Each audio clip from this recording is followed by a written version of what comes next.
Shirley MacLaine was going to be here to present the Thalberg Award to her brother Warren, but she's still not done with a Streisand tribute at the Golden Globes. So,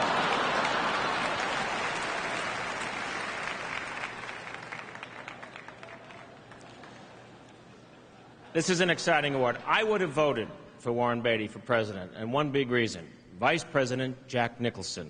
Ladies and gentlemen, here's Jack. And the winner is Jack Nicholson, and what? Jack Nicholson. Jack Nicholson, and as good as it gets.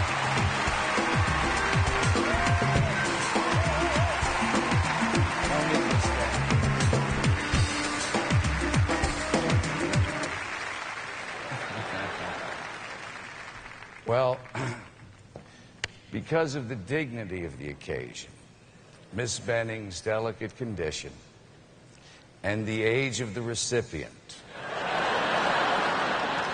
there will be no sex jokes. And I'm very sorry about that. The most amusing thing I know about Irving Thalberg is that to prevent him from getting involved in a picture that they were filming, the Marx Brothers nailed his office door shut with him in it. This level of intensity has met its match in Mad Dog Beatty, a nickname earned as an all-star linebacker in his native Virginia, fight resistance. He's a relentless producer. He's even produced this presentation. He's seen to it that all of the seat fillers are board-certified obstetricians. Warren leaves little to chance. This may be why he's been nominated for an Oscar 14 times as a producer, an actor, a writer, and a director. And he's the only person in the history of the Academy to be nominated in the same year in these 4 categories. And he's done it twice. That's right. In Bugsy, the gangster character that Warren plays repeats, everybody needs a fresh start, once in a while. And that's what so many of Warren's movies are about. Bonnie and Clyde, Reds, Shampoo, Heaven Can Wait, Love Affair, and Bulworth are about people starting over with an almost childlike optimism, though they're often in the middle of their lives. They chase their dreams, and their dreams survive as long as they refuse to give in to a reality of a world that is geared to crush them. They have a vision of a better life for themselves, the criminals as well as the politicians. And in Warren's movies, you can tell the two apart. More than most, Warren's a blood brother to the characters that he portrays. The criminal, the politician, the cop, or the working stiff could never change the world unless they believed that change was possible. Cross. And what movie producer would ever put together anything so improbable as a motion picture without the unshakable optimism that tells him that this time, against all the odds and ample evidence to the contrary, he might be able to make something great? But, you know, don't listen to me. Let's hear some witnesses. He's at home making it, and you feel that, and it makes you feel good. He's done it by building up great reservoirs of courage, and I think he's built up those reservoirs himself. I don't think he was born with them. He works so hard. He cares more than anyone. He's working on his hands and knees on the floor, writing the script. He's calling the cinematographer. He's hiring the actor. He's making sure the actor that's sick is taken care of. I don't think there's an actor that I know of that wouldn't jump at the chance to work with Warren. He's always pushing the boundary. Any artist does that. They ask questions. They take chances. They may fall flat, but they take the chance, and he does it. He has enormous courage. He has guts. I'm gonna cry. Congratulations. I'll never forget the look on your face when you told me that you were going to be getting the Thalberg Award and how much it meant to you. And I congratulate you.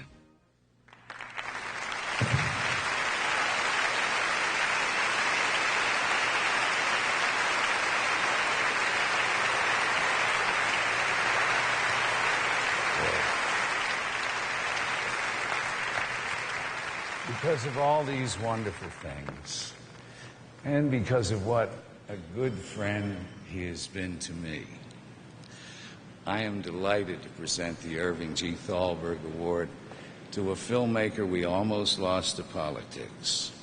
And by my guess, all due respects to the late, great Sam Spiegel, the handsomest recipient of this award ever, my friend and colleague, the pro, Warren Beatty.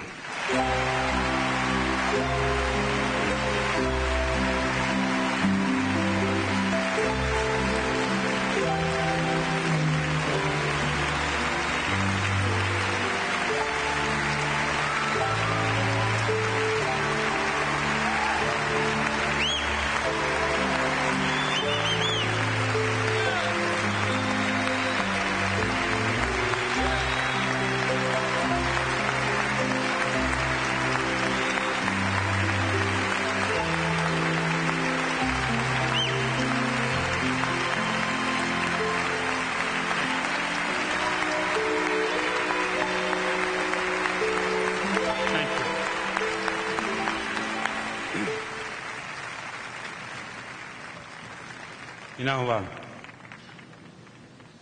although some might say it's a little soon to be giving this thing to a guy in his early 40s, to have known that I was going to get it, particularly this year with all the... It's been very helpful around the house. I must say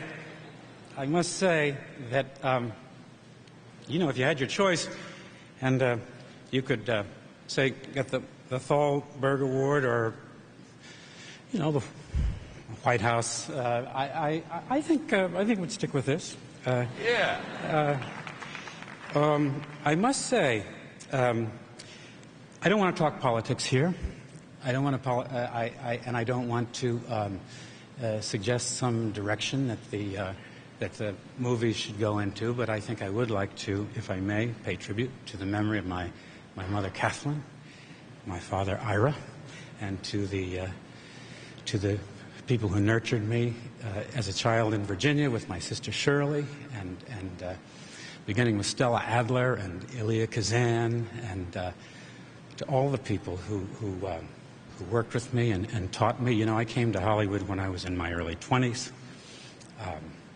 Many of the previous winners of this award actually taught me. You know, Sam Goldwyn was in his 80s, God bless him, and he treated me like a grown-up. Now it's very interesting. I think that most of the people who are teaching me now, they all seem to be in their early 20s, and I do whatever I can to keep them. I try to get them to stop treating me like a grown-up, but I thank them. I thank them. I thank my profession for giving me freedom and access. The freedom to live a much fuller life apart from the movies, and the access to get out and get to know the world and then come back and go back to making movies. Please forgive me for not making more of them. I'll try to do better. Thank you so much for encouraging my voice in public affairs. Please forgive me if I've used it stridently or, in fact, not often enough. I'll try to do better. To my fellow actors, I would like to say thank you for making me look good. I'm first, last, and always an actor. My pride in that is unbounded. Please forgive me for being a producer. I'll try to do better.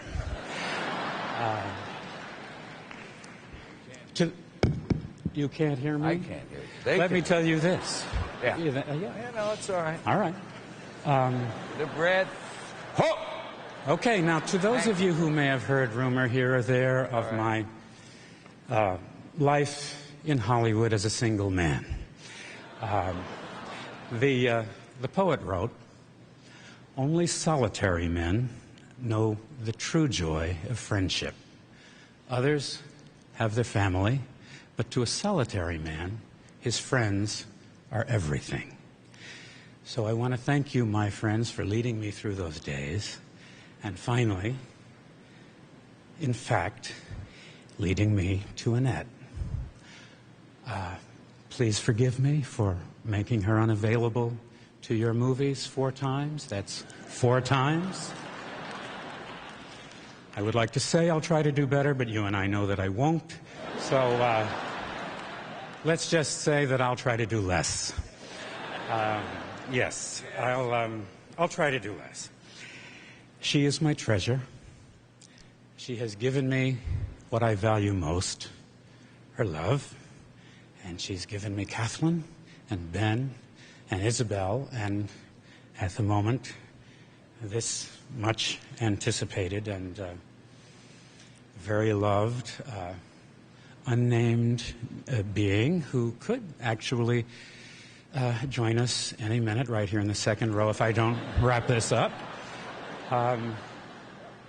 So I cannot imagine a public circumstance in which so many affirmations of work and life could converge at one time. Now, let me put it another way. As a screenwriter, I'd never sit still for it. You can't have the husband up here getting this thing and the wife down there maybe getting that thing and she's having a baby at the same time. It doesn't work. You have to throw it out. You got to pick one. They'll never believe it.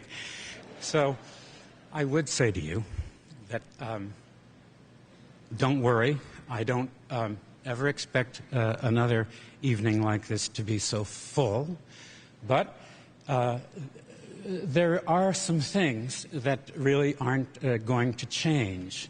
They don't have to change, and please listen to me on this, Kathleen and Ben and Isabel. I know you're not in bed. The things that don't have to change for us are our reliability of friendship, the sanctity of our family, and the dignity of our work. Thank you very much from way down here.